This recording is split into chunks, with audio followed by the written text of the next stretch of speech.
You're muted. We can't hear you. Thank you. Now we're back. All right, so calling the meeting to order. I apologize that we didn't get you the spreadsheet sooner. I was away and didn't follow up with Valerie until late in the week. And so we have it now. Chris has printed out for people here. Those of you at home, hopefully you've been able to take a peek. Chris will explain to us a little bit about it because I couldn't really make heads nor tails of it. And it looks like what Valerie did was put some information onto the spreadsheet she had been maintaining, not the spreadsheet that we were using. So that was unfortunate and not clear to any of us. I'm glad we're meeting tonight. I want to have this conversation. I feel like obviously this is not going to be the only night we discuss this. So just bear with us as we sort of explore some thoughts and ideas. So the first item on the agenda is there any addition, removal, or adjustment to any items on the agenda? No. Okay. It doesn't say on there to review the minutes, but we did send out the minutes immediately after the last meeting. Did anyone see any errors, omissions, or additions? No, they look good from here. Somebody make a motion. I'll make a motion to accept them as presented. Okay. All right, Chris and Diane, any discussion? All in favor? Aye. Okay. And yeah, public forum. Nobody's here. All right. Although, I mean, Jessica and Ian are here. Thank you. We're glad you're here. But all right. So, Chris, what information do you have for us about this giant spreadsheet? Yeah, so this is as small as I could physically print it and make it work. So if I could steal a copy, just so I can look at it and I'll explain it. So as you look at the very first page of this, I also sent out a link of this exact document about 10 minutes ago. What you have down the left-hand side is where it falls the first 8 pages. Just follow, this is going to get confusing. On the left-hand side, and this continues to, that is where the categories from the federal government are. Across the very top is the person who made the suggestion. So like on the first page, you have Addison County Chamber, Steve. Maple Broadband. Yeah, all that stuff. As you go down through, you'll find on page 1 here, about halfway down, you got Bob Donis and Jennifer Mayhew, $55,000 to Turning Point. Like on the very first page, you'll see this in that column. So it's sort of finding that. And as you flip through, that's how it tracks. It's whoever made the suggestion. It's like you're up and down, come together, and that's where it meets. So that's, and then on page 8, we start over with the next, this column of who made suggestions is 4 pages wide, even at 11 by 17. Okay. And it continues to, and we blast through another couple pages. The last 3 pages are the important ones. 4 pages. 4 pages. It starts on page 22. Okay, 6 pages, I lied, I can't count. That's where it says potential other funding resource. So the lesson here, we'll go through this. On page 1, Bob Donis's Turning Point is from section 1.11. If you go to page 22, section 1.11, there are 2 additional funding sources listed as you go across the page. So that's how that works. It's not clean. It's a little convoluted. Okay, so just for clarity, we were mostly working from the list of ideas and notes that came from the community. And what Valerie has done is taken the matrix that she had previously had before we took information from the community, and this stuff is all on our list as well, because because Jessica did enter all of this. It's just not in the same format. But our list has many, many more ideas than the first 21 pages here. But then what Valerie has done when she identified funding sources is she simply identified funding sources by category of federal expenditure for ARPA. She did not look at the list of all our ideas. We have questions for her. What's that? Valerie just joined us. Oh, We have good, she's here. If we have Yeah. questions. So my take on this is that I would like us to proceed tonight with the conversation that we had all discussed, which is what ideas spoke to us from our community outreach. And then set this aside for our next meeting. And what we can do is we'll take the ideas that seemed most exciting and compelling to us. And then we'll see which other funding sources there are, and we can do that at our next meeting. So this is good information that Valerie's given it to us. It didn't come in exactly the format that we might have expected to see it. So we'll be having conversations about some ideas that may have categories of funding available, but I would think it's easier than trying to use this wieldy spreadsheet plus the ones we'd already had. I think it's easier to just work from our list of ideas, and then we can figure out how as a group we want to assign that, figure it out. Maybe we'll take categories and each look into it, or meet with Valerie, or I don't know. But Yeah. That makes sense. I like the category idea. Yeah. I don't know, do other people have, anyone who's not in the room, thoughts, questions, or concerns about that methodology? That's probably good. I think it would be helpful to have some sense from the select board as to which sorts of things they already have plans to fund, or funding sources, or Well, whatever, you know. I Because think that's part of what Valerie is. has put on here. uh, I think sidewalks would be a great, because we have a sidewalk fund in our, right. So I know we've got the sidewalk fund, but they may know of some things that are coming down the pike Yeah, that haven't materialized, but that may materialize from the state or the feds in the next couple of years. I think that Valerie will give us, she'll continue to give us feedback on that. I mean, I think we can go ahead with our ideas, and then we'll layer these into it and move those ideas off. And I think it's fine if we say, if we agree on, you know, if we say this is a great idea, and then we find out there's funding for that, if we take it off our ARPA list and say, we endorse this idea. Right. So, Ian, I'm happy to go through that. I started doing that today, just sort of breaking down and adding much more detail to Jessica's list to the summary tab. And so I was just going through and putting in extra wording in there to be able to sort it, just because there are almost 500 entries. So from that list, maybe I can work with other select board members or Val just to sort of give you an idea of what we are working on and what maybe you can discount on your list because other funding or projects are already in place or happening with those suggestions. So I'm happy to do that. I'm sort of doing that already.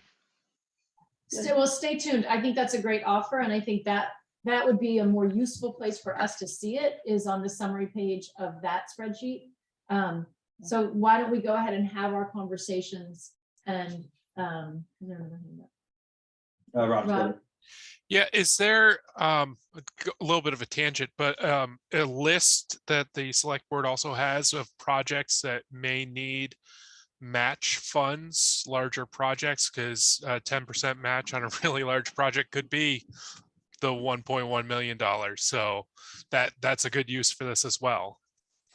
We only have ideas in terms of what we're working on currently, or what we might happen in the next couple of years, and that's not we do have a few projects, but I think so far there's only like 2 or 3 that maybe we have match needs for. So we're happy to sort of let you know what those are. great. Thanks. Okay. So if there aren't other thoughts or questions on that, why don't we sort of just dive in and just have a conversation about the things that left out to us and what our lists look like. And then we'll talk about how we want to sort of synthesize those lists, or, you know, make a mashup of those lists and where to go from there. Sounds good. All right, Chris, you want to start? Sure.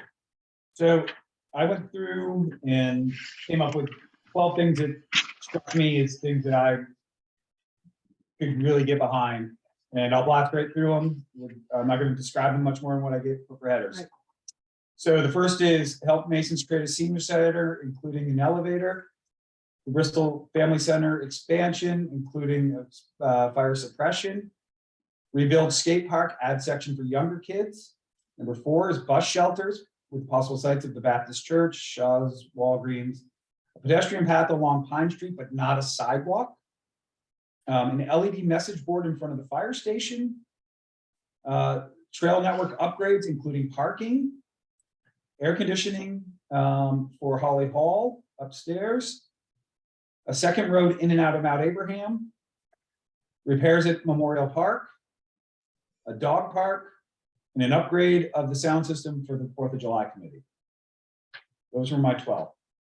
We just go around the room. What was your last one? I'm sorry. Upgrades for the 4th of July sound system. And that's bad now? Perfect. So I have a sort of smaller list. Maybe I'll preface it with sort of the broad line of thinking that I sort of came to, which was, I think I originally came into thinking about these monies as being sort of bonus, right? We could get something that the town would never get. And then through the course of seeing this list and having conversations, it felt to me that the needs of the community were so great that I started to move away from thinking about it as bonus value added and starting to think about, are there places that we can really address some of these pressing needs? Not to say that I'm not open to these other ideas, but that's kind of what really pushed my thinking. Nice. And so, things that, again, I don't know if we have good solutions, but affordable housing, thinking about the recent Addy Indy article talking about potential ways where bits of money might help support organizations that are already available.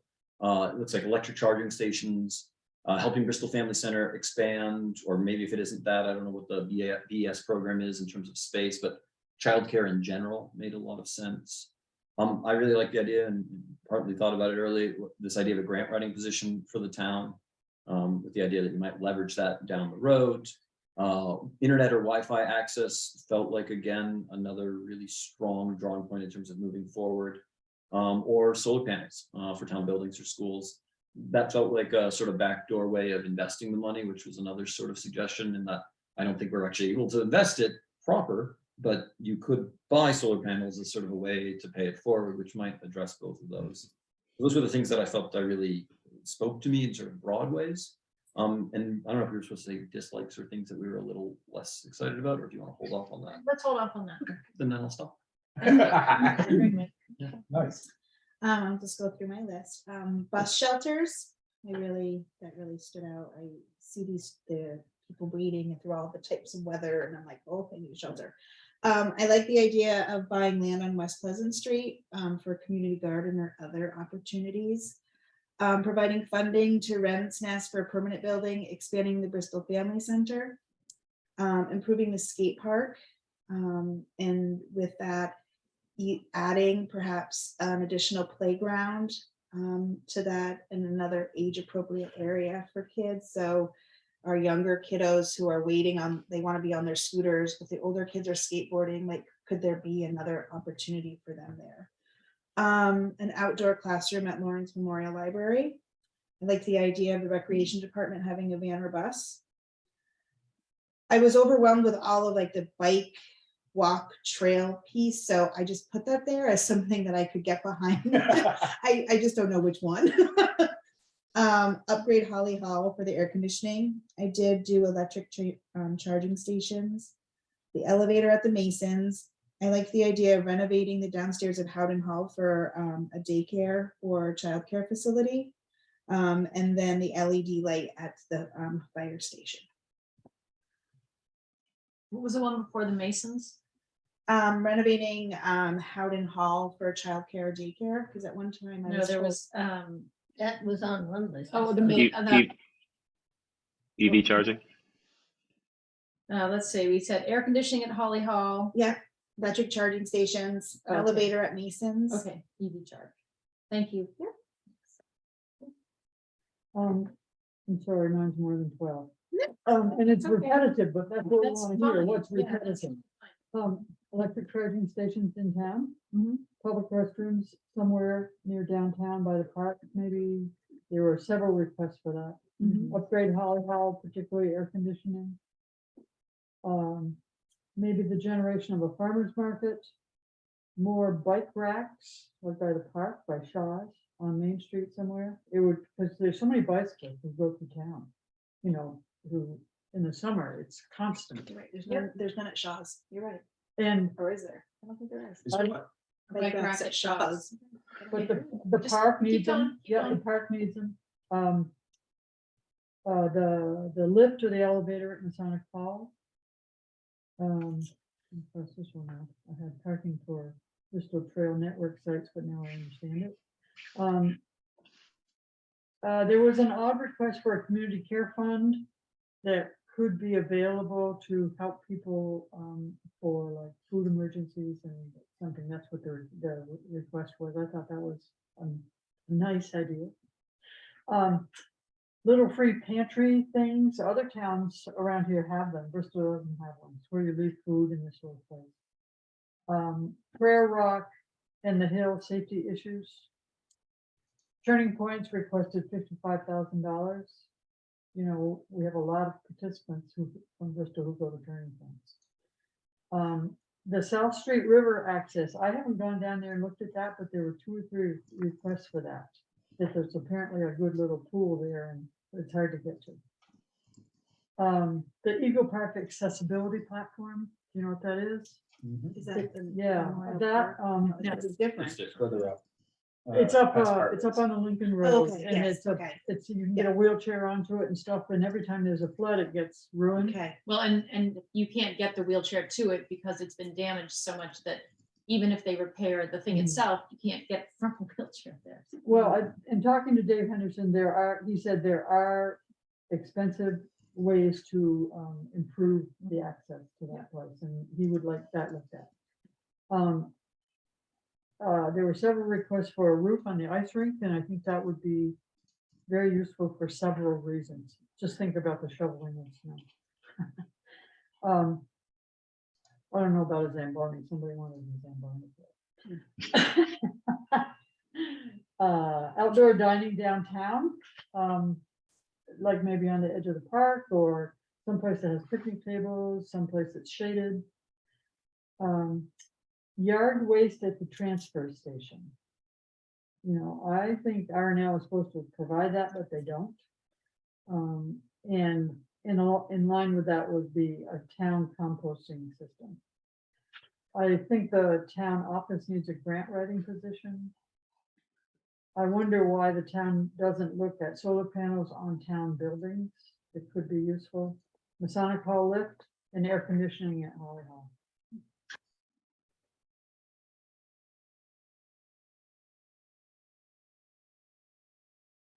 Okay, mine are not in any particular order. The one that leaps out to me that nobody has mentioned is mental health, which has been possibly the biggest COVID issue in the whole country. And the only thing that, I mean, there are some of the people, I guess, at the spaghetti dinner that brought up that issue of the mental health for teens. So there is a social worker listed under the police suggestion, and I don't think it has to be a police social worker, but okay. I like daycare. The rescue squad got major impact during COVID, and their equipment does need updating. Updated cell service and broadband, since everybody's zooming now. Gotta make it available and reliable. Bus shelter. Family center, I don't really know anything about, but sounds like a good idea. Masonic elevator sounds like a good idea. Cover on the ice rink sounds like a good idea. bathrooms on the green and at the fields. And not a big building, but maybe a building with a couple of private doors. Holly Hall air conditioning, accessibility trail, and outdoor classroom. Do those bathrooms over at the field work under the fence? Mhm. Yeah, so that is functional. I noticed there's a portalet over there, so I wondered maybe they. Well, so remember that the rec field is a private club Mhm. and those bathrooms are not left unlocked all the time. I see. So if Yep. you hire that space to have your event, Mhm. then you can get your own portalets or you can pay a fee for the toilets. But we actually discourage that because it's generally not well managed. And Yep. so Yeah. we end up with clogged toilets and Mhm. people run out of toilet paper and, Yeah. so we don't really have a way. We have no staff and no source of income. So we have no way to manage that facility as a public restroom.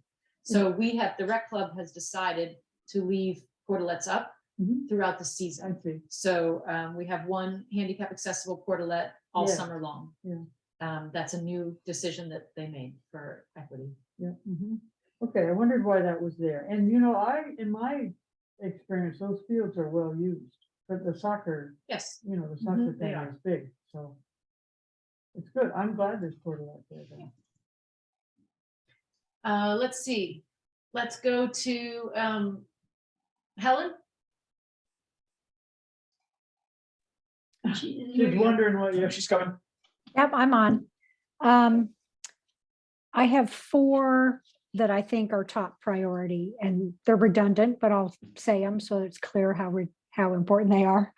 Affordable housing, but in fact, no one's mentioned senior housing as a separate category. Expanding Bristol Family Center or providing childcare elsewhere, just more childcare, and parentheses, affordable childcare, and electric vehicle charging stations.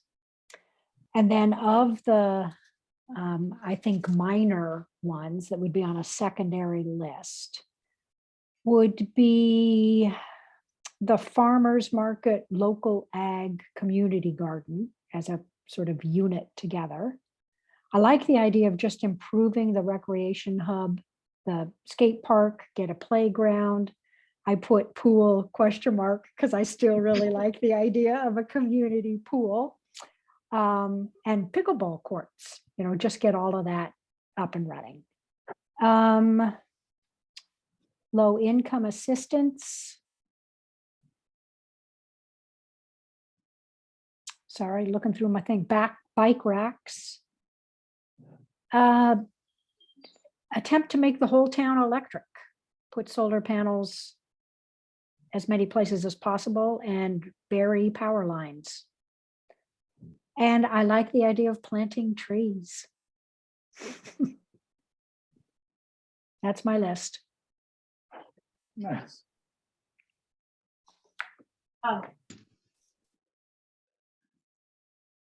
So my list is a little brief, but it's mostly to kind of support the potential zoning changes that have been kicking around to increase density in the town. I see it as needs of infrastructure, increased water and wastewater capacities, because you can add more people, but eventually you run out of space with those limitations, as well as parking. Because one of the ways to change zoning would be to decrease the number of parking spaces for housing needs, different accessory dwelling units or whatever else. But eventually we have a shortage of public parking in the town, and you can't guarantee that additional housing isn't going to bring along more vehicles necessarily. So that's kind of where I see needs that these funds could make a big impact. Personally, I'd love to see a public outdoor pool in town so we didn't have to go to other communities and use theirs. So that's all I got. All right. Yeah. So My list, they're sort of by category. So the housing category, I have as a complete separate thing because I feel like it could use all of the money. So it's sort of like maybe that or everything else. So with the housing, I wondered if it would be possible for the town to buy or build some mid-range or starter homes, so that we actually spend the money and do that, but then we sell them and use the money for more, so that we create our own little sort of revolving buy, sell of mid-range starter You homes. think they'd allow that? I don't know. That's sort of like investing money. I don't know. I'm not spending it. We're gonna You spend it. You spend it, but then you're selling the product and making money. We won't know until we ask. I don't know. Right. And that, and part of the reason is that a lot of the conversation about housing is, it's not so much affordable housing for people who are destitute, although of course that's needed as well, but it's the dearth of available housing for starting or small families.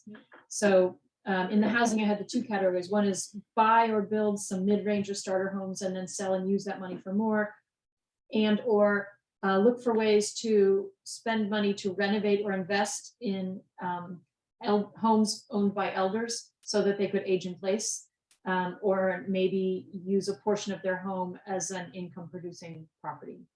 So that's housing, which could use all the money. But in other categories, I have bus shelters, the electric bike fleet at the library, a park and ride at Mount Aid with solar panels, and electric school buses if we coordinated with other towns and the ARPA money that the schools have. In terms of infrastructure, financial system upgrade for the town, the IT networking, internet communications for select board and committee and commission members, a quality PA system for the park. I like the information sign idea, but I wondered if it could be at the Walgreens Shaw's parking lot. And then I had a question, is cell service really an issue? I don't even know, but if it is, I think broadband is critically important, but I just don't really know who doesn't have that. In terms of health, I think accessible bathrooms in town.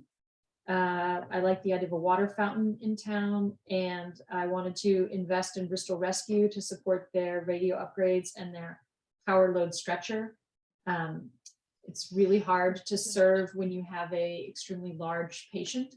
I think the power load stretcher is a critical thing for keeping our volunteers able to do their job.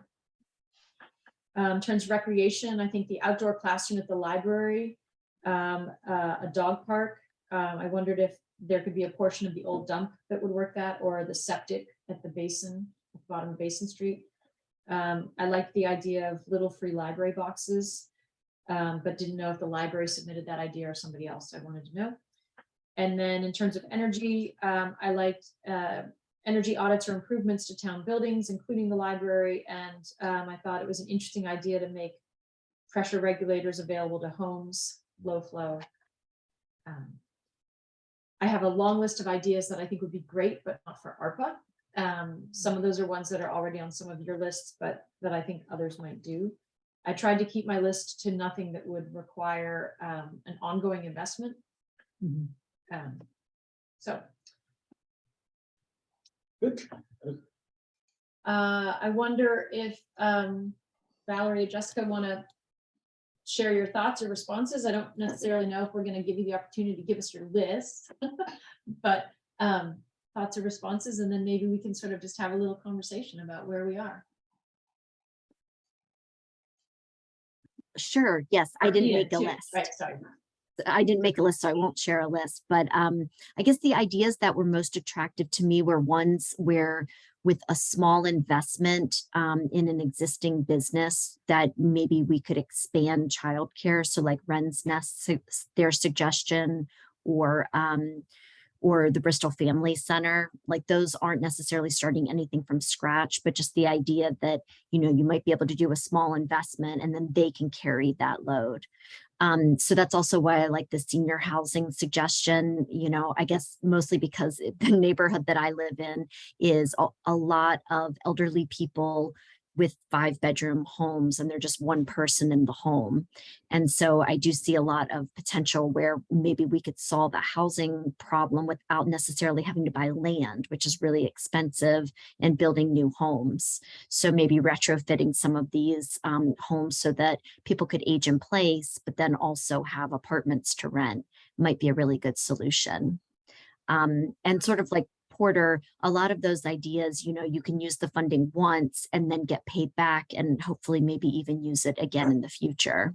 So it could be like a low or no interest loan or something along those lines. So those are the ones that I found the most attractive, but I did note also a lot of suggestions for more recreation, which is great. I was happy to see those. And following up on Jessica's notes that a lot of the grants require a 50% match. And that can be a challenge for anything, any organization, municipal or nonprofit.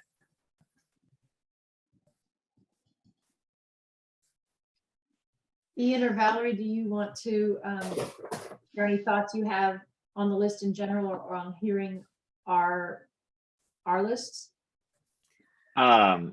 I think it was great. It was actually very exciting to listen to all the crossover between everyone's suggestions, which actually means that most of those things could potentially happen. And that's very exciting to me. I made a list and I think everyone covered what was on my list as well. And that included ones that I had suggested and ones that I hadn't suggested. Which is even the ones that I suggested, which were more boring ones, but are really, really good to have, like IT development for the town. I'm glad that was suggested.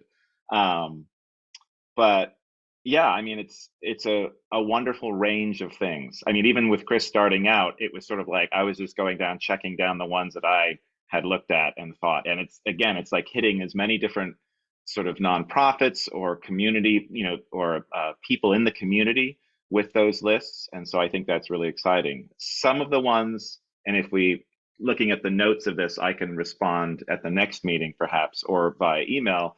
Some of those things are very easy to do or are in the works and have been covered by other things, like literally like benches in the park and something like that kind of infrastructure we actually have. Bristol Core got them on a grant last year. We just haven't assembled it yet. So it's like small stuff like that is easy to do. Some of the other things like the broadband is being worked on by Maple Broadband, but the cell phone is still a problem. And I've been trying to work on that for years, and it's just very difficult to connect with utility companies regarding that. But that could all be connected with what the fire department needs to do in terms of radio towers and whether to keep using the one and renting the one that we do that's you can see in town. And so all of that could be connected together into a single project in terms of improving cell access as well as what the fire department might need, as well as the rescue station. So that's a potential project.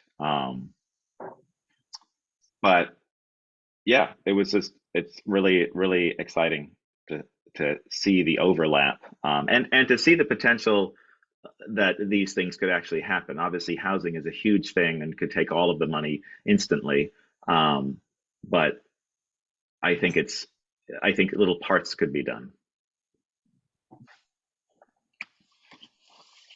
So I want to hear from people, you know, like other lists that you have, things like, you know, Mike referenced the list of things I kind of don't feel good about doing. And then if other people have lists, like I have a list of things I'm really excited about, but I'm hoping we can lob them into somebody else's court. But for the list that we just put out there, the vision that occurs to me is to maybe, I wrote down everything everybody said. Chris handed me his list, but I wrote down everybody else's things. And what I was thinking I might do is make us another chart. Yay. But what I have in mind for this chart is, anything, yes, so it'll be like, if it got, 6 votes, it'll be at the top, 5 votes, Oh, whatever. nice. But it'll show, so we'll see like, how it showed up there. And then we can kind of go from there. And then working in conjunction with Ian or Valerie between now and our next meeting, maybe I can have a sit down with them and I can annotate that anything that's on this hot list that we're excited about that does have other sources of funding, we'll just highlight it and we'll say like, this is something that if it's going to happen already, there's money already allocated or already coming, we'll move it to a side. But if it's one where it's going to need additional input, we'll leave it on there and, you know, have a gold star, like this is one of the things we want to do. So we can take all of the ideas of things we want to fund and take that to the next level at our next meeting. And then maybe spend a little bit time at this meeting talking about anything that gives us misgivings or things that we want to try to push out to others. I don't think that we need to try to do the pushing out to others until farther in our process. But I fully do imagine us literally making a pitch or a proposal to various organizations or groups to say like, you know, this is great. So that was sort of how I'm imagining we might move forward. I'm open to ideas or thoughts if something else strikes any of you. I like that. So with that, you're making your new list. You can also see, are there categories that haven't been included for whatever reason? And are there ways to include those categories if you wanted to?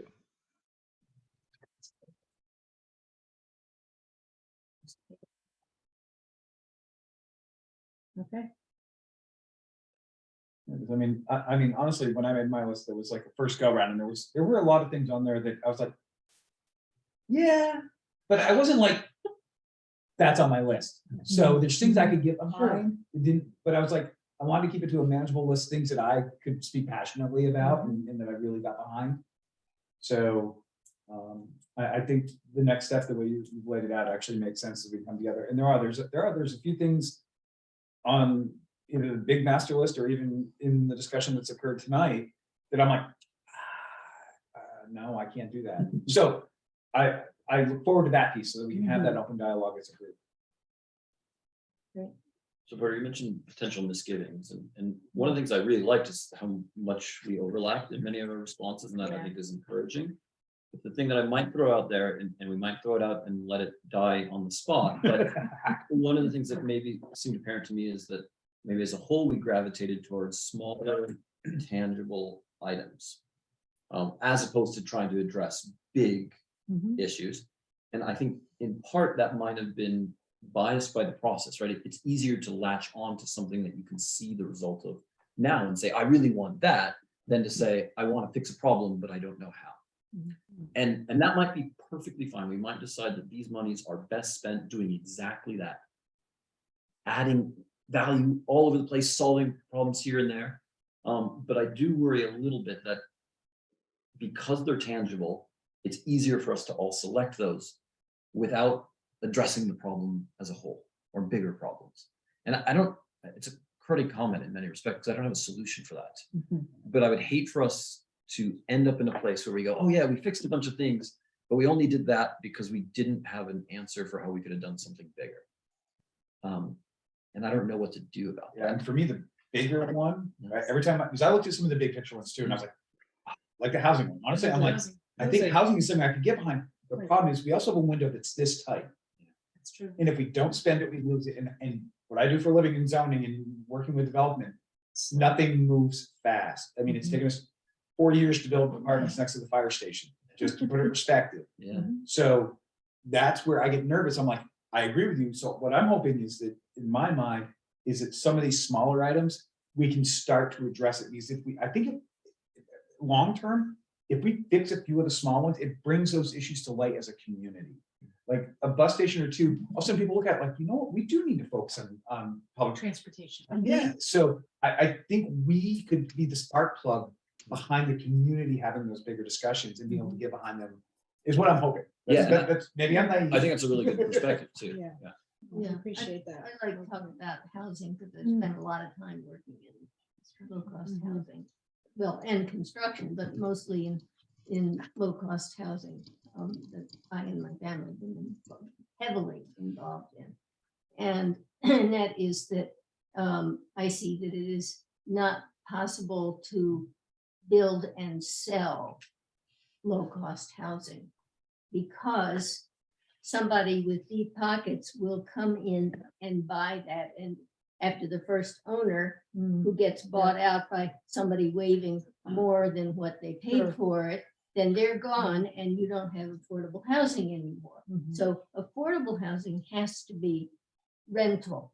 You just. No, I 100% disagree with you on that. I have a community in Moncton that in the deed language of the houses that when the development was built, the 3 of the units had to stay affordable.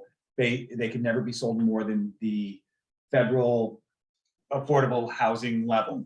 So It's possible. it's very possible to do. And so I again, this is what I don't want That's to, great. this is No, this is no, the discussion I want for tonight, but But these are all the Yeah. great points. Yeah, I think it makes a lot more sense to futz with the zoning and make it possible to have smaller units. I mean, we've got a whole society where there's just not a lot of people having 7 kids anymore. I mean, I live next door to a house where they had 17 children. This is just not being Yeah. done in Vermont. Yeah. Right now, Yeah. you know, and it's not likely to be done in the next century or so. Yeah, So there's gonna be more of a need for couples with 1 kid, maybe couples with 2 kids and you know, So to that point, Rob, I really liked your comments, and I wonder, are the things that you raised tangible, actionable items for us as an ARPA committee? Or are those just things that, you know, we should as a committee say to the planning commission, we endorse this, please go for it? Like, what can we do? So I'm not aware personally of any actionable projects to address those things at this time, but I don't have all the information. The Planning Commission is looking at potential zoning changes, and that's one of the things we're going to be talking about at our meeting tomorrow night, actually. So that there's trying to figure out that stuff is the tricky part. So there's nothing short term. I don't have an answer of this is what we can do to address this. But there's definitely a need and limitation apart from the changes that could be made to the zoning in order to infill and increase density and service more people and attract businesses as well. yeah, so one of the things that I think we could look at is from a monetary standpoint, we're doing it currently, is we have a grant for a consultant that's helping work with the planning commission. Allocating funds to either continue that beyond the end of the grant.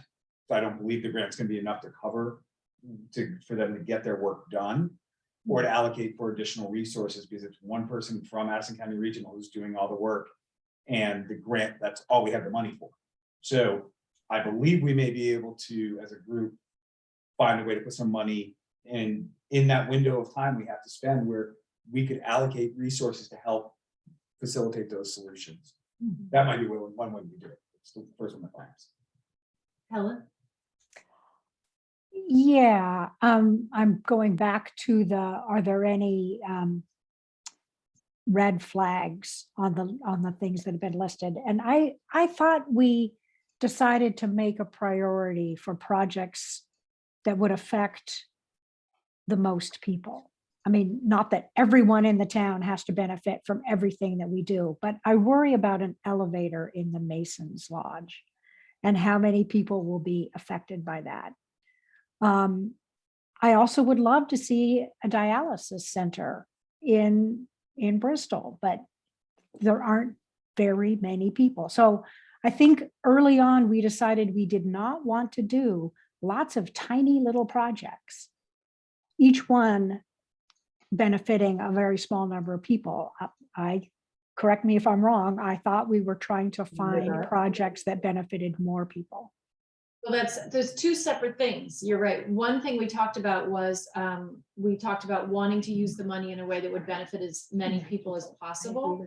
But we didn't specify whether that meant lots of different projects serving different pockets of population, or whether that meant doing like one thing that would serve a big number of people.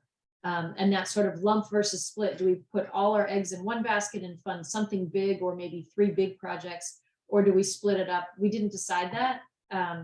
But you're right, we did agree that we wanted to serve the broadest number of people, but we didn't decide how to do that. So Well, I think I would look at our notes because I'm pretty sure we did discuss avoiding lots of small projects. So that at the end of all of this, you can point to 28 things that we did.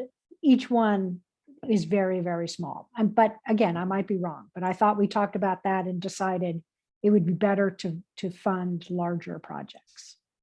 I know we talked about it, Helen. I don't know if we ever came to a conclusion on it because I remember bringing up that was the focus groups I was involved in. That was a common theme that was brought up a couple times about trying to use it to best leverage and make a big impact with one large thing or something like that instead of spreading it all around. But I don't know that we We're ever gonna get came to right a. down. We're gonna get right down to counting people.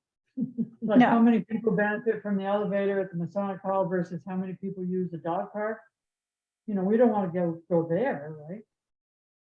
Why not? Do we? It could be general even. I mean, in the end, it can be general that this is a small percentage versus a large percentage of the population. You know, it doesn't have to be exact. If we were to look at that. I mean, on the same note, I can make the argument in a heartbeat that we're not talking about childcare. I got no use for it. It impacts me none. So I get where you're going, Helen. What my vision was a series of 8 to 10 projects that would impact those projects combined. We could touch as many people. One individual project itself. If we had one big one, we could all get behind. 100%. I'm on. Yeah. I like that.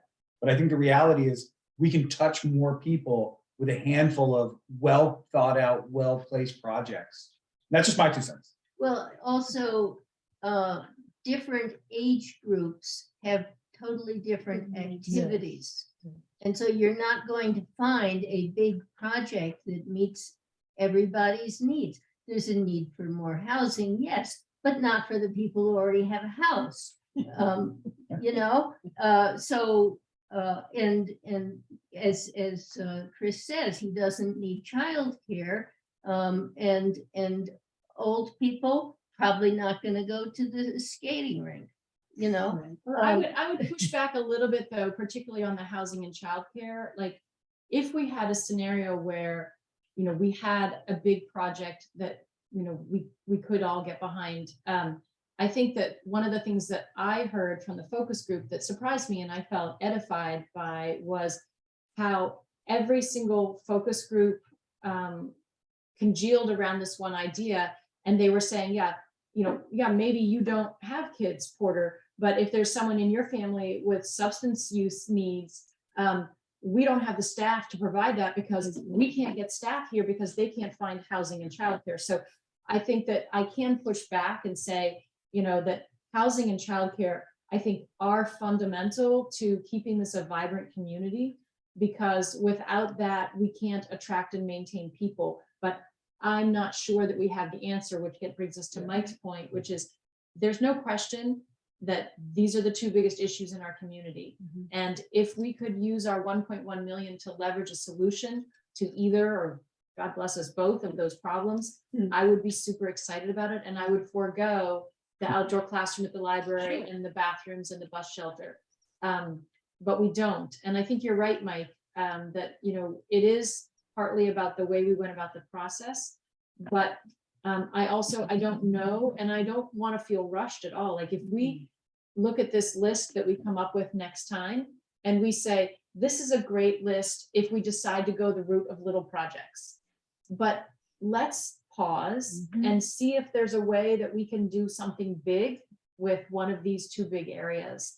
And maybe we go talk to Evernorth and regional planning, and maybe we go talk to Let's Grow Kids. And I mean, maybe we go back, and I don't know. I'm open to that. Because at the spaghetti dinner, we had a WIC representative there who works for the state. And I can't remember, I don't know where those papers ended up, but it said like the gap of how many people in Addison County need childcare. It was an enormous amount of people. And granted, that's a huge county, but it does impact us. And that's why places don't have staff. I mean, you know, we have little restaurants here and businesses here that don't have people because they have to stay home to take care of their kids because their kids are now sick or whatever it is.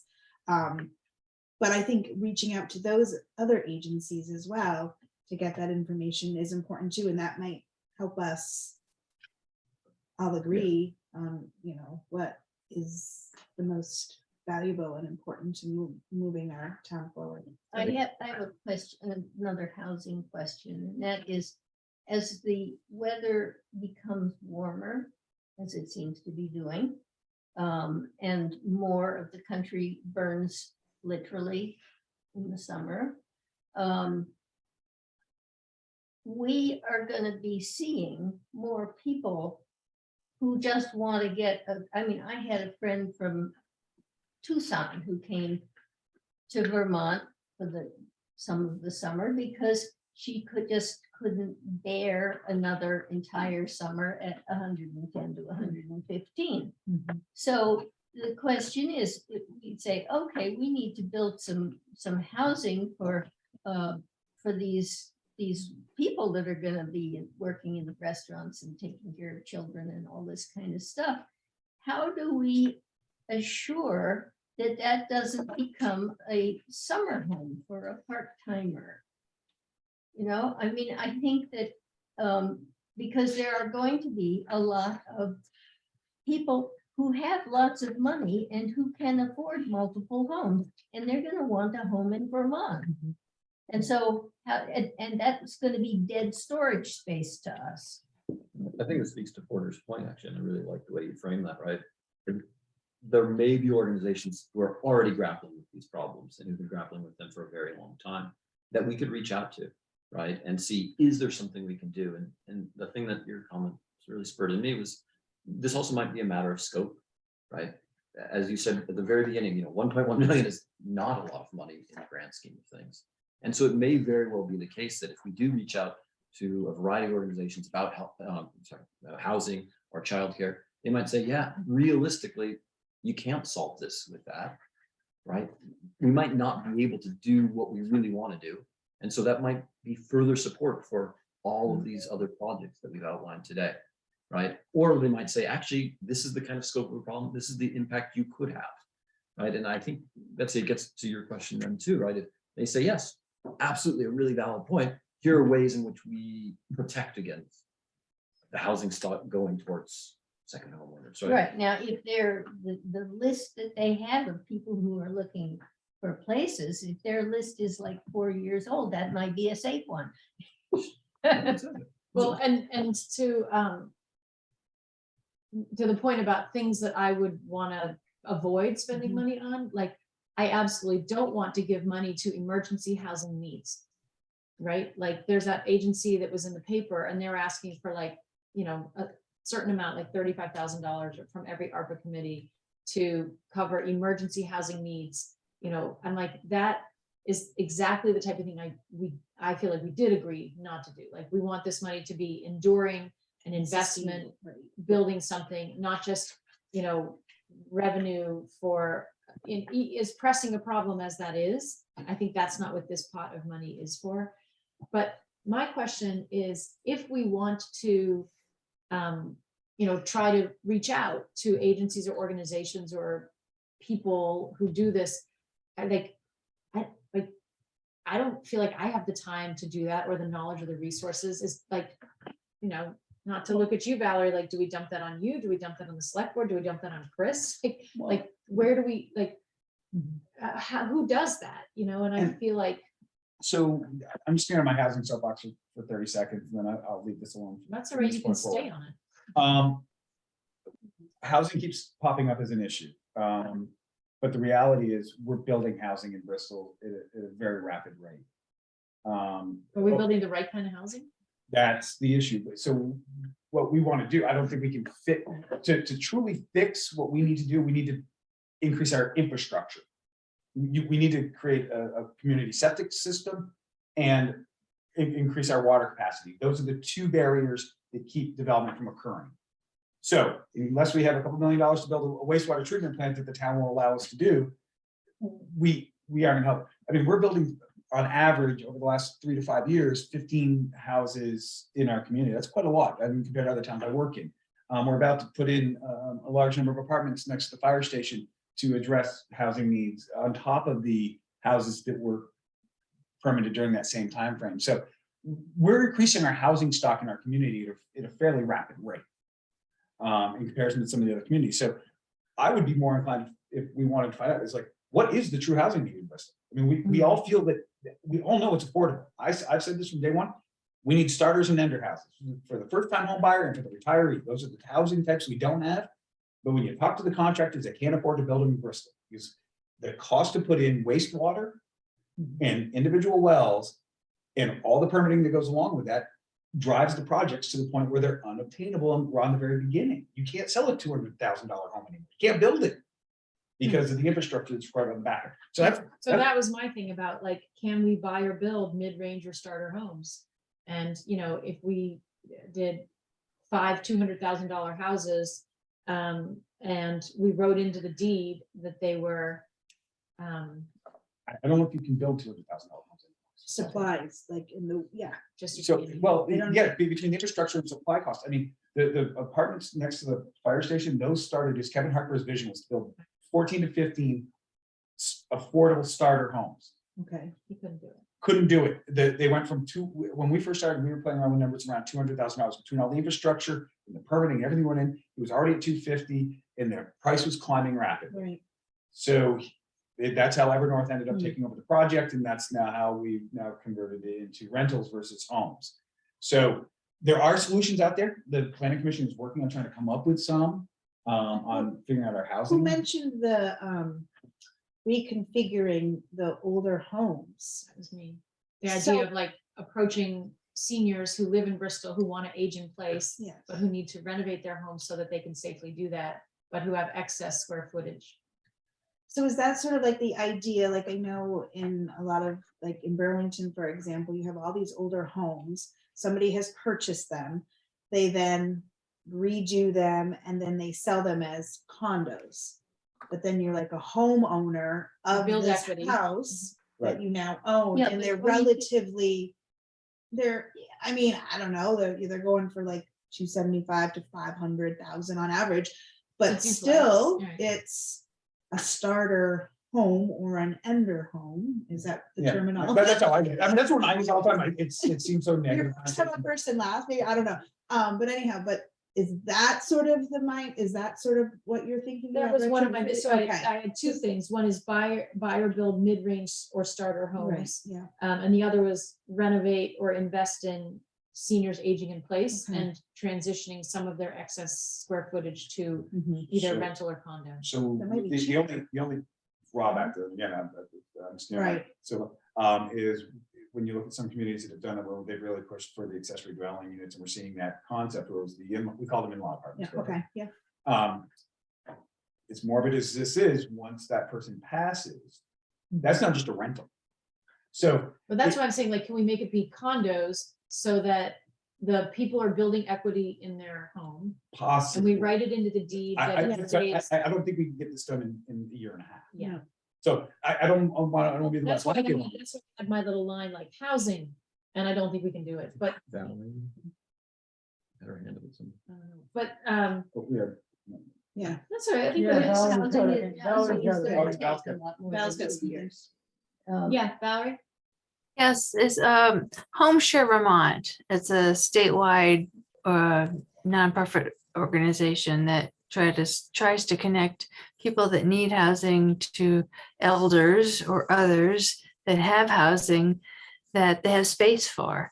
And it's often a very compatible connection. And they do a lot of screening.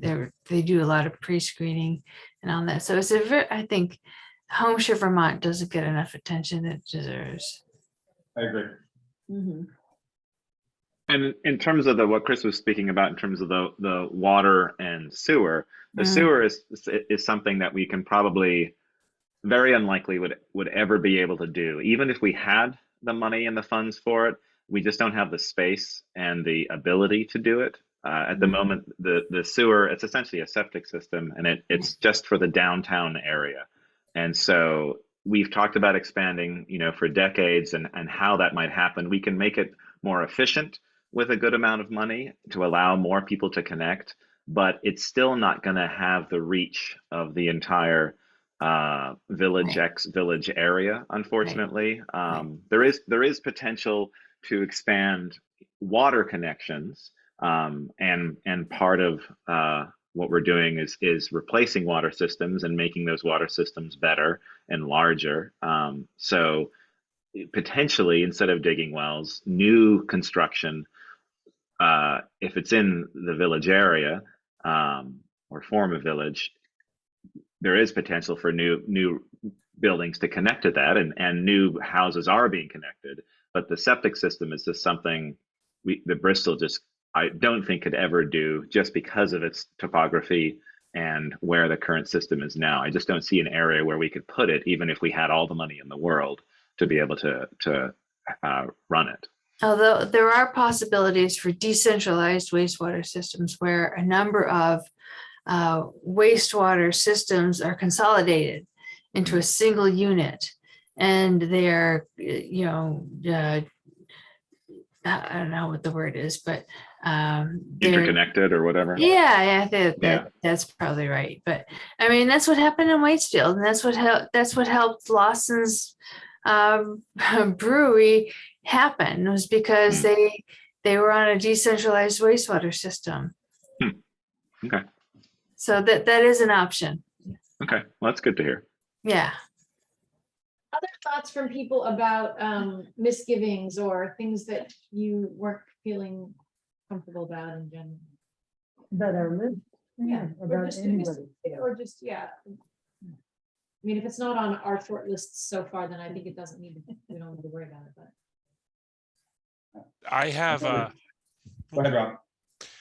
one of the things that I am leery of is putting in EV parking spaces without increasing number of parking. If it's, 1 or 2 spots in an addition of 10 to 20 spots, so it's a small percentage of that, I would feel much better about that. But I see the lack of parking as a problem with all the events and everybody from the town when they come into the village for events, and then to tie up what few parking spaces, public parking spaces, are available with that. I see that as a drawback personally. I have a question about when you're charging an EV, is that quick, like a gas station? No, it takes like an hour. It takes like an hour, so it's like, you couldn't put something up at Mount Aid because nobody would want to sit there and twiddle their thumbs for 2 hours. Well, they might. They might. They could- Especially if there was a park and ride there, or if, Or,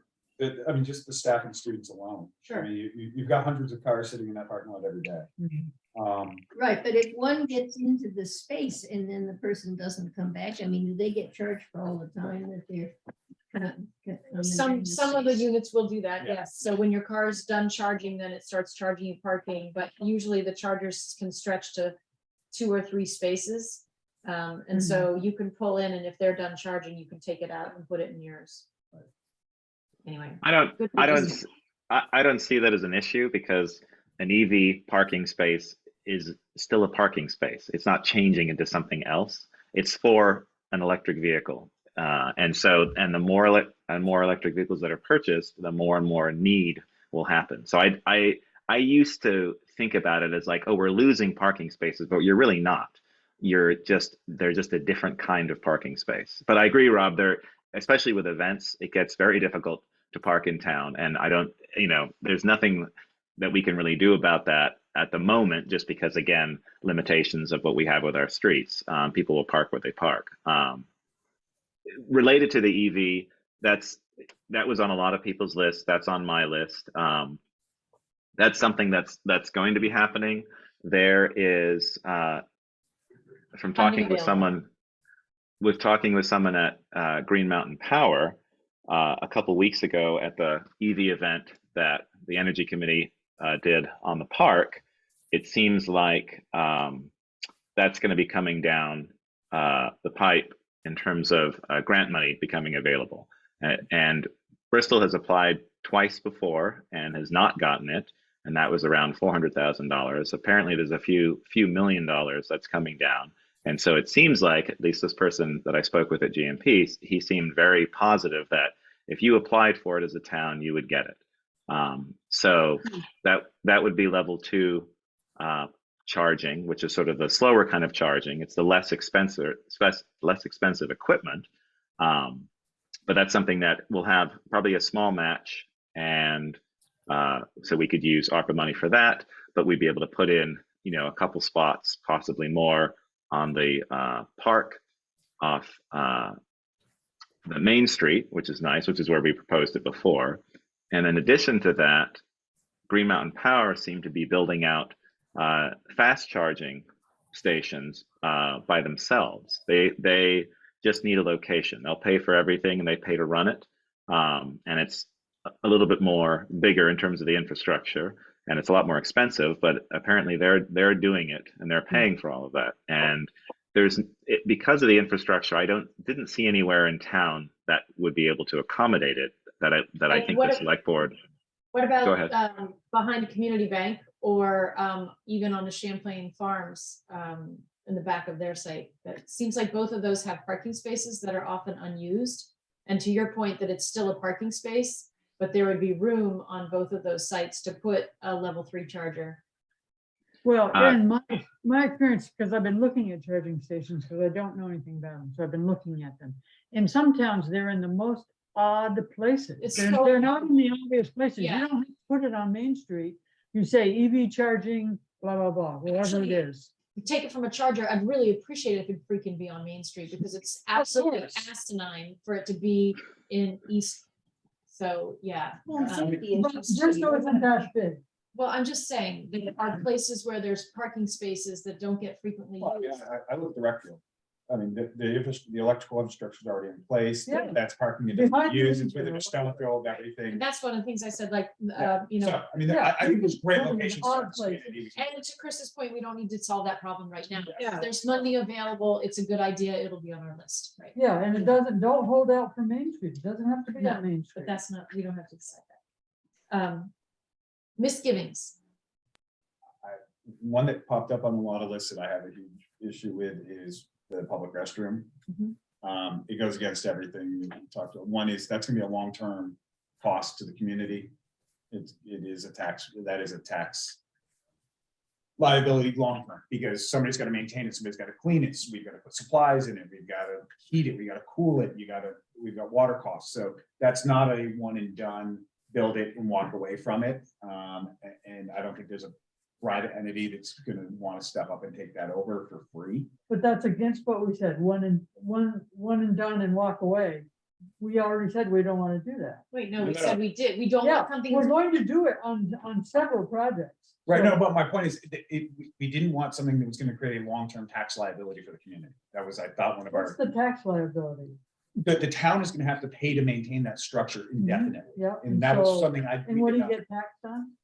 What would the cost to do it? If that's let's say it costs $50,000 a year to run that place, or $100,000 to A put, bathroom? you'd be shocked. I I am disagree. shocked. I'm But shocked. I think, I hear what you're saying is that it will have to be maintained. Sure. That some town employee is gonna draw the short straw on who's gonna have to clean that or something, or will have to pay a service. But I see it much more like, whether it's a roof over the ring or, whatever, like, I see it as an infrastructure investment, even though, yes, it will be. When I talk about something that I don't want to see as ongoing expense, it's like, if we pay for emergency housing costs, well, those people are going to need housing again next year, and it's just, we're paying their rent, or hiring a new staff position. So if we're paying for the social worker for the police, that's a staff position that's going to need additional funding down the road. So Yeah. you're right, it will cost money over time, but it's maintenance of an infrastructure investment over time rather than a line item. So I see it as it's walking the line for me. And I think it's such a critical equity issue. I feel like not having public restrooms is really not civic minded at all. But I know it's a nightmare, and I know the rec department in particular is concerned about it. And I know that the rec club has had problems with bathrooms. So, you know, I Yeah, get I'm not that. from experience. I I read know. it forever. So, but that's a good misgiving, so. Could we build a cute little natural looking shelter for a porta potty Or two, or two? That's an interesting thought too. yeah. And yes, they need to be maintained, but That's a service cost, yeah. Yeah, and maybe like put that into the budget or something. for Yeah. next- Anyhow. Anyway, other misgivings.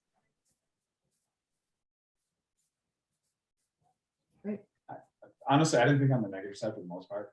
No, That was we something- just pick the good ones and leave the rest. That's Yeah. fine. sort of like- I mean, going on, we're all gonna have disagreements about what we Oh, yeah, think should be exactly. paid for, and Which that's is good. yours is valid, and you know, I have a few, and you probably are gonna like say, what the hell are you? Yeah, thinking?" right. And which is what I hope we do. Right. Yeah. Do we have the dialogue? Because there's parts already tonight where I was like, and I'm like, well, maybe. Yeah. So I think, or, yeah, I was all behind them again, maybe not. So Mhm. I think it's gonna be a great opportunity for us to grow. Do we have a cost estimate on what family, the family, childcare, what's it? Bristol Family Center. Bristol Family Center, how much it's gonna cost to put, they're trying to get in sprinklers and stuff to, so they can then get I believe certified. that- I wonder, what, If- I didn't if see there a was number. on- There wasn't they- a number. yeah, What's the students number that coming I in.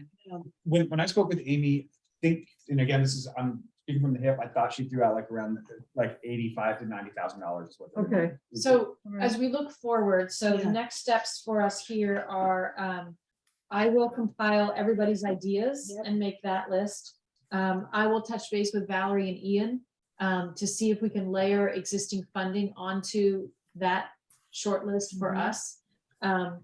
And then at our next meeting, we'll talk about that more and we'll bring up this issue that, Helen was talking about lumping, splitting. We'll try to come to some consensus about, do we want to identify, if we know that housing and childcare are our biggest things, do we want to try to spend some time as a committee developing some ideas or nurturing or reaching out or, trying to learn more about ways that we might make an impact there? Or do we want to say, that's beyond our scope and let's, stick with this? And then have the questions that, do we want to go ahead and so that's our next agenda. Perfect. Hold Helen. on one second. I really like Mike's idea that maybe we're losing the forest for the trees, that maybe we're missing some big thematic areas. I mean, Mike said it very well. Is he still there? Have him say it again. So I would like to spend some time thinking about and talking about what those might be. Because when he said that, I found it very compelling and realized that we are choosing, again, lots of very small projects but maybe we're losing a big picture that we could actually effectively create change instead of all these small projects. Perfect. Yeah, my sense is, well, thanks, Helen, but also that I think Helen, thanks, end of the day, apparently, Porter's suggestion in terms of how we proceed, I think has space to do that. And so I think the steps that you've outlined allow us to explore that as a possibility without pulling away from the work and the projects that we've identified that might really work right now. Because I don't want to completely derail what seems like great momentum, but I like the idea of a small pause, maybe as Helen suggests, to make sure that as we move forward with this excitement, that we just don't get blinded by that excitement and miss out something that we really cared about. Well, and I agree. And I don't feel like, if we're talking to our friends, I don't think we say to them, boy, we've got 20 ideas and we're going to pick. Yeah. I feel like we say, what we've done is we've come to some consensus. There's a list of very good ideas. None of the ideas directly address the two biggest issues of concern that were made clear to us by all of our outreach. And we're going to look at those ideas. We're going to talk about, how we want to move forward. And one of the things we might do to move forward is to try to come up with a way that either we as a committee or that we make a request of staff to, to try to get more information about what possibilities there might be for us to make a difference there. Is that what you mean, Helen? Like, I don't feel like we've missed the forest for the trees. I feel like, as Mike was saying, that the ideas were more tangible because that's what people gave us, even though we know conceptually we have these two big areas of housing and childcare, and we don't really know how to crack that nut. And we know that the amount of money we have is probably not enough to solve the problem, you know, so I feel like we go ahead and look at the ideas we have, and let's talk more about these big idea areas and see, do we want to do more there? Or do we want to go in this direction? Well, and I think, and also too, our whole mission, right, is to present it. So to the select board, correct? So when we Mhm. present it, like, yeah, maybe we didn't get to the big picture, but this is for the future. I don't know if I'm articulating that correctly, but so that the big picture doesn't get lost in translation. So like, I don't know. Well, I'm the really big, trying to big pictures are likely to be ones that do not fit not only into the money available, but into the time available. Mhm. But, but we've been asked also, you know, just to gather all of the good ideas, Right. and so we can certainly make it clear, I think, not just to the select board, but we should find ways to get it into the press, Mm. you know, and to make a talk at each town meeting, you know, and just sort of get that concept out, you know, okay, here's this study. Maybe the town needs to set up like an ARPA group for a housing group and a daycare group. And then that they would be giving reports that were had some publicity, so that then when something is done, you maybe have some taxpayers willing to vote for it. Mm. You know, Yeah. I mean, a lot of this is just, you know, Yeah. getting it out. You have 5 minutes. Okay. Jessica? I was also just going to point out that maybe what you could be doing when you're thinking about, you know, narrowing down the list is also look for things that might be able to work well together. Like if there's something that you can spend money on that will do more than one thing, that might be a really good way to spend that money. And I guess the thing that was in my mind as an example was what Wren's Nest said in their focus group, that, you know, if the teen hub building could be expanded slightly, that then not only could they expand their 0 to 2 room and take on more infants, but also that they would want to do like outdoor education for the school system, where they would run different programs so that, you know, the teachers would bring the students over, and, you know, then Wren's Nest would do the educational programming so that it would be easy for teachers to use outdoor education. Even if that's, you know, not something they want to do, they can just drop the kids off and it would happen. So I thought suggestions like that seemed really interesting because, you know, you're putting money towards one problem, which might be childcare, but you're also getting outdoor education, and you know, you might be getting some other things as well. So I don't know, I just thought that some of those suggestions sounded really interesting. Like, are there suggestions that check off more than one box or do more than one thing? Great. And any other agenda items? All right. I had a Okay. quick question. What is the next meeting? I was going to add that to the notes. First Monday. I think we set it for the first Monday of November. Maybe the 7th. Valerie, do you have it on your calendar? I can That would pull be mine the up. 7th. I believe so. Okay. And then I also had 2 other things in the notes, that Chris would reach out to ACRPC and Allison would reach out to the school district. Should I just leave those on the to-do list, or was there any update on those? Yeah. So more about collaborations, or just what are they doing? Yeah, And they can weigh in exactly. for that. And if you get that by next time, that's great. Yeah. Okay, I'll leave that on the list. More Yeah. for the next meeting. Yeah, because we wanted to see what the other funding, so that's what I was waiting for, to see if the ideas from our spreadsheet matched up with other funding sources before I reached out and had a meeting with them, and they were like, well, that's Well, all there's blah, blah, blah. this. Yeah. Right, so I wanted to have all those sort of ducks in a row Okay. before the meeting. And my next meeting is tomorrow. We shall see. Ian?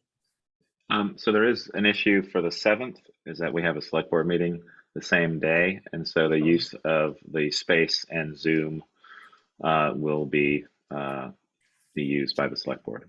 No, actually, the select board meeting is on the 14th and the 28th.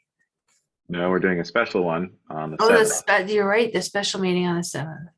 Yeah. You're The gonna have 3 pre-election. next month. Yeah, we love meetings. Thank you for reminding me about that.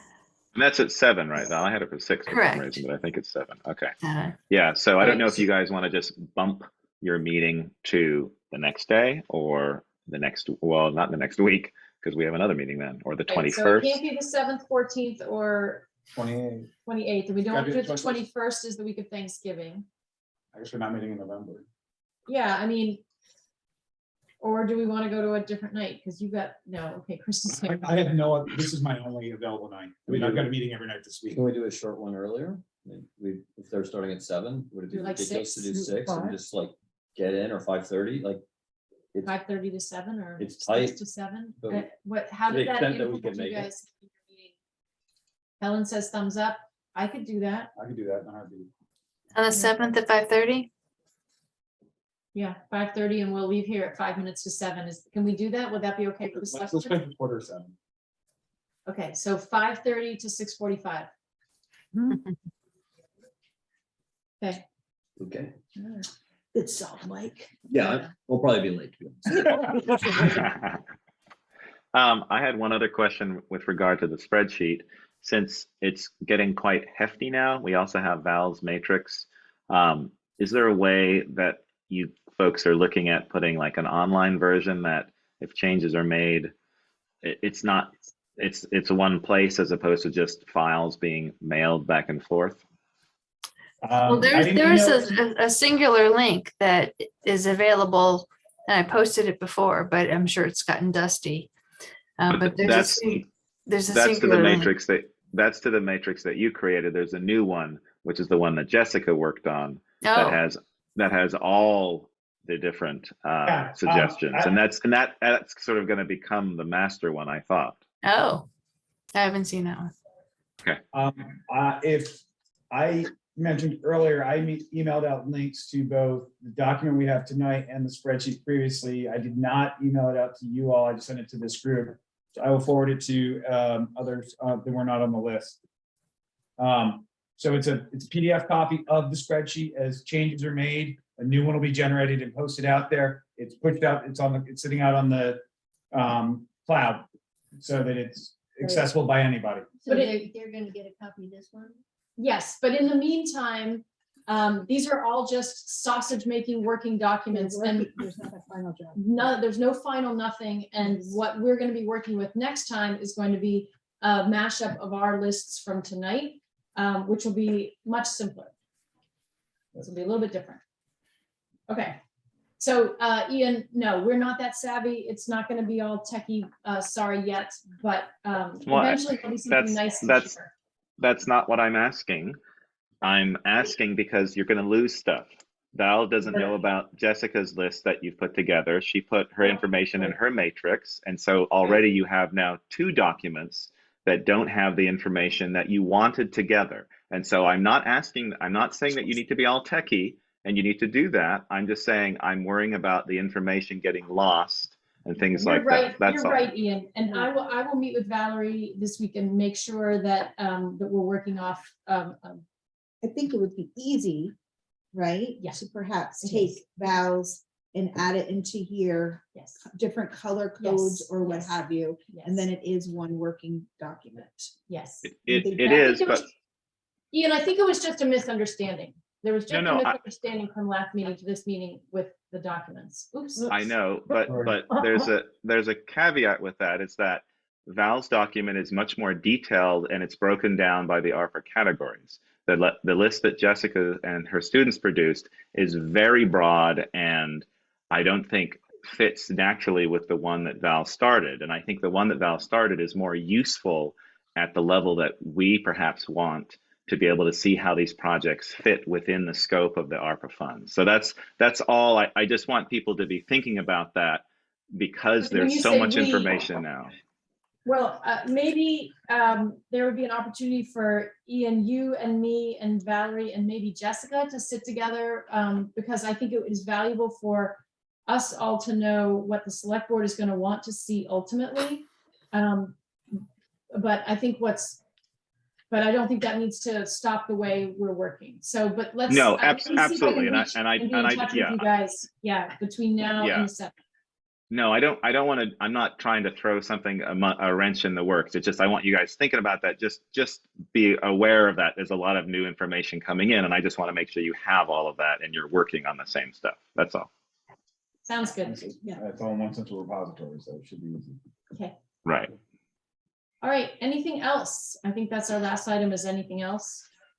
Nope, the last item is, I move to adjourn. Second. All in favor? Yeah. Aye. All right. Thanks, everybody. Thank you all for zooming in, and we'll be in touch. Thank you. Thank you, Chris, for printing this. Anytime.